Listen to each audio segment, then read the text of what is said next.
If you're new, I'm Nijat, welcome to the channel. In this BitSize Python learning series, I break down coding challenges so they're easier to understand and follow.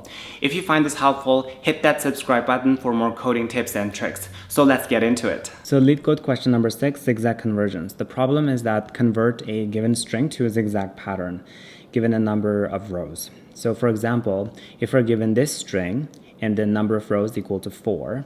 So the output needs to be something like this. It's a zigzag pattern going down, up, down, up.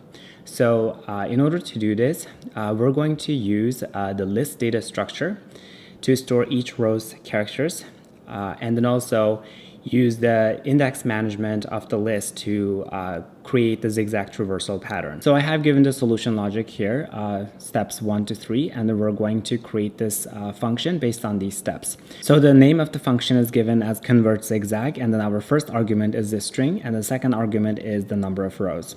The first thing we need to do is to consider some of the extreme cases.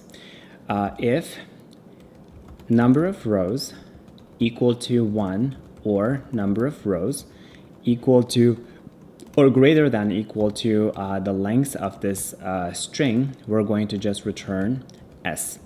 So it means that in these cases, if number of rows is equal to 1 or greater than the length of the string, there's no need to do the zigzag conversion because all of the string will fit into that one row or one column. Okay. And then now we need to initialize some variables. The first variable we're going to initialize is called the result. This is the result that we're going to return at the end. It's going to be just an empty strings, a list of strings, and I'm going to multiply it by number of rows because this is going to create the number of rows that we need. The second variable I'm going to create is called the current row. And then the current row is going to be the current row that we're going to work on, and we're going to start with row number 0. The next one is called go down. Go down is basically going to be a Boolean variable. I'm going to set it as false. It's just basically going to control the direction of the traversal going up or down. Okay, now we're ready to do the loop. So we're going to traverse through each character in S, which is 4 character in S, and then now we're going to put that character inside this result at the current position. So result, current position, and then going to add that character in. So now we're going to check which row, current row we're at. If this current row is equal to 0 or current row is equal to number of rows minus 1. So we're just checking if our current row is the first row or the current row is the last row. If that's the case, we need to change this go down variable. Go down is equal to not go down. So basically, initially it was set as false. If we are in one of these cases, we need to change the direction, either going up or down. And then we're ready to change or increment the current row by 1 if go down is true. Else, we're going to increment it up by -1 so that it can go up the traversal. So this for loop is done. So we traverse through each loop, and then we appended the character inside the result. And then we consider the two conditions, if it's the first row or the last row, and then we change the directions.